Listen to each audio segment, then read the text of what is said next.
Hello everybody, my name is Starrapter and welcome to the channel. If you are here for Star Wars, then this is the right place for you because every week I break down the latest in the comics, novels, TV series, and more. So make sure you subscribe so you never miss any of that content in the future. That being said, this week I want to talk about two new comics. The first one is Age of the Republic, Count Dooku, issue number 1. So we really don't have that many stories based around the character of Count Dooku in Star Wars canon. We have him in Attack of the Clones, we have him in the Clone Wars animated series, and we see his end in Revenge of the Sith. So when I learned that we were getting a story on him, that it seems like in this story this is before the events of the Clone Wars, so this is in between the Phantom Menace and Attack of the Clones. I was very, very excited, and this story was very satisfying. So we have Count Dooku, who is being mentored or whatever by Palpatine. Palpatine sends him on this mission to Sollust to kind of put up a front that he wants to buy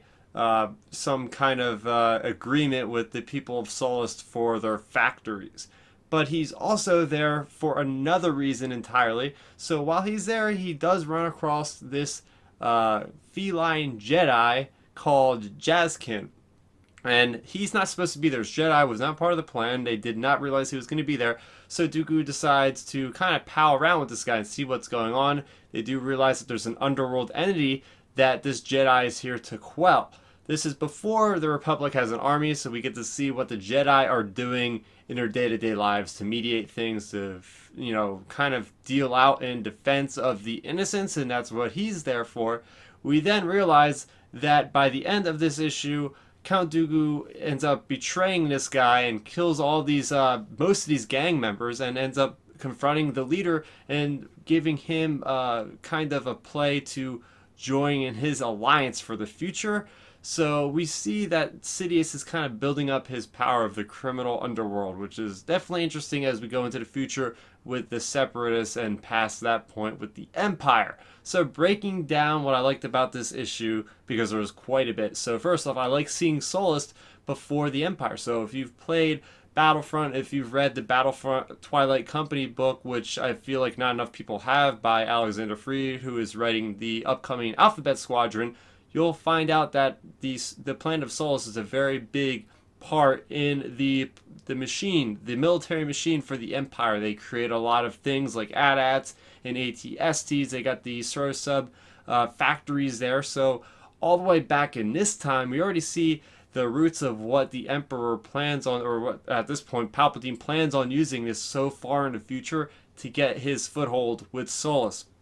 I really enjoyed seeing a Jedi version of Count Dooku. I thought that was fantastic, seeing Dooku with the same kind of hilt, but fighting with a blue lightsaber, as this Jazkin was saying. He was a youngling. He was talking about how he's seen Dooku, and since this time, Dooku has left the Jedi Order, and there's a huge fact in here that we haven't really explored in canon yet, and that is the fact that Count Dooku actually left the Jedi Order before the events of the Phantom Menace. He comments on the passing of his prior student, Qui-Gon Jinn.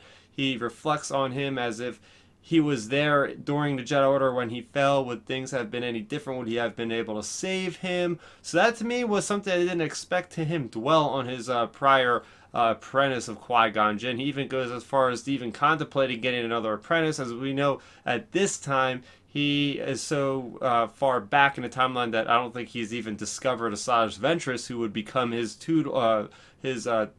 charge later on in life. So definitely some very good introspective kind of reactions to Count Dooku. And even we have word of the Jedi's mumblings about him making a new order of the Force. They didn't say dark side of the Force because no one knows he's the dark side user yet. So people of the Jedi Order are thinking, hey, he left the Order, he's going to do something else with the Force. And we know, if we've experienced lots of different things in canon, there are Force users that don't call themselves Jedi, kind of like the Night Sisters, or plenty of other facts that I'm not recalling at the moment. So the Jedi aren't the only Force users in the galaxy, but people call themselves like mystics or whatever in that kind of regard there.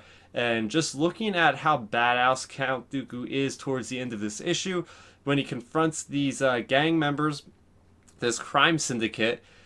He uses the Force to raise the blasters and actually kill this Jedi, like, right behind his back. Like, that is such a Count Dooku thing to do. Like, he's got this facade of him being this upstanding individual, but then he'll just stab you in the back. He ends up lifting up all these blasters and then threatens this leader of this the syndicate to join with his alliance. And that, to me, was a pretty powerful thing.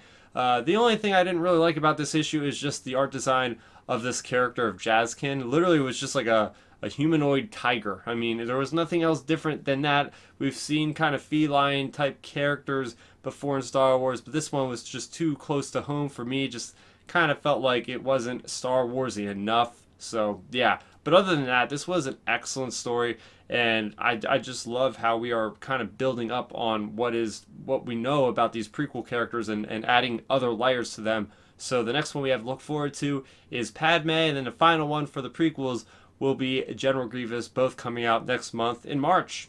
And the other comic I want to talk about this week is Han Solo Imperial Cadet issue number 4. This is a really fun series taking us through the life of Han Solo in those 3 years after he leaves the planet of Corellia and before we see him again on Mimban with Beckett and company. So in this issue, he has been reprimanded. Him and his crew, his cadets there on Krita, have been reassigned to a live battle. Their first live battle. They have to go to this planet, and they have to take out these turrets and this shield. And their lives are on the line at this point. And if they do not, get through this test, they're pretty much toast. So things are pretty bleak in Han Solo's life right now, and we see him doing pretty well, actually, and to the point where one of his wingmates, Valance, who is the guy that's kind of always picking on Han and wants to fight him and all this stuff, and they actually have gotten into a couple fights, goes down, and we see, even though that Han really doesn't like this guy, he is part of their crew in a way. They're matriculating through the cadet, the Imperial kind of tutelage and all this kind of thing. He ends up saying, we got to go back, but then his commanding officer is saying, look, he's just a number. He's not really going to matter in the large scheme of things, but Han Solo has a big heart, and he does end up going back to report in, and, well, he's not going to do this because the guy said you cannot take out another TIE fighter to go save this guy. So Han literally takes that information literally, and he's going to take a speeder bike and then go save this guy, and his friends are going to join in. And that's pretty much where we find this episode, or this issue rather. Getting into the things that I enjoyed about this issue, first off is the overall design of this planet. It's called Anulask, I think that's how you pronounce it.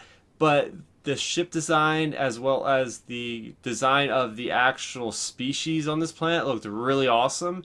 I did enjoy the fact that Han Solo, even though he doesn't have the dice at this point, because remember, I think Kira at this point still has those lucky dice, he actually etched the dice on the hull of the TIE fighter. He rubs it for luck, and then you have the one character, the female character, who is sort of the squad leader, going up and rubbing it off for some luck as well. So I thought that was a nice touch, and it still shows us how much that Han is still thinking about Kira. He even goes as far as to modify his TIE fighter to get just a little bit more speed, so that way he can actually just get out of this planet's atmosphere and try to go to Corellia. But then the whole time I'm thinking, TIE fighters in this day and age, they do not have hyperdrives, so I don't think Han Solo really thought it out too well, because even if he did decide to go through with this plan, which he doesn't, he wouldn't have really gotten that far and probably would have gotten killed anyway. And just the fact that Han Solo is still staying true to himself, even though he's in the Empire, they're still trying to program the hell out of him to do and follow orders. He is still going off kilter a little bit and being the Han Solo that we all know and love.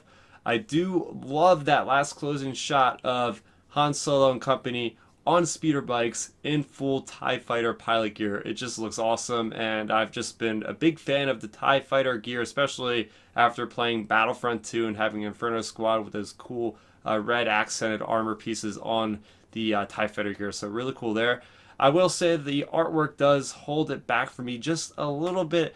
I'm not in favor of the overall choice of design with Han Solo as a young guy. I just feel like in some of these frames he just doesn't resemble Han at all. It's just, it's just something that kind of nags at me just a little bit. But other than that, we have one more issue in this series coming out, and I'm looking forward to seeing how it all ends and if it really ties in nicely to Solo: A Star Wars Story. So we also had another episode of Star Wars Resistance this week. It was called The New Troopers, Season 1, Episode 15. It was all about Kaz actually going undercover as a First Order Stormtrooper. So I have my review on the channel right now. Make sure you go ahead and check that out after you watch this. And moving over to my question of the week. Remember, you can get your questions in through Twitter by using the hashtag Star Wars Weekly and tagging me at Starrapter. If you don't have access to Twitter or you just don't feel like using it, you could also send your questions in to YouTube on this video. Just go into the comment section down below and hashtag Star Wars Weekly. All questions are up for grabs as long as they relate to Star Wars. So with that being said, I got a question on Twitter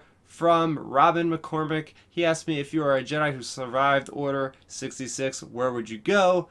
I would go to a place that's very popular. I would go to the planet of Nar Shaddaa. If you've played the game of Star Wars Knights of the Republic or have read any of the Star Wars comics, you will see that in there.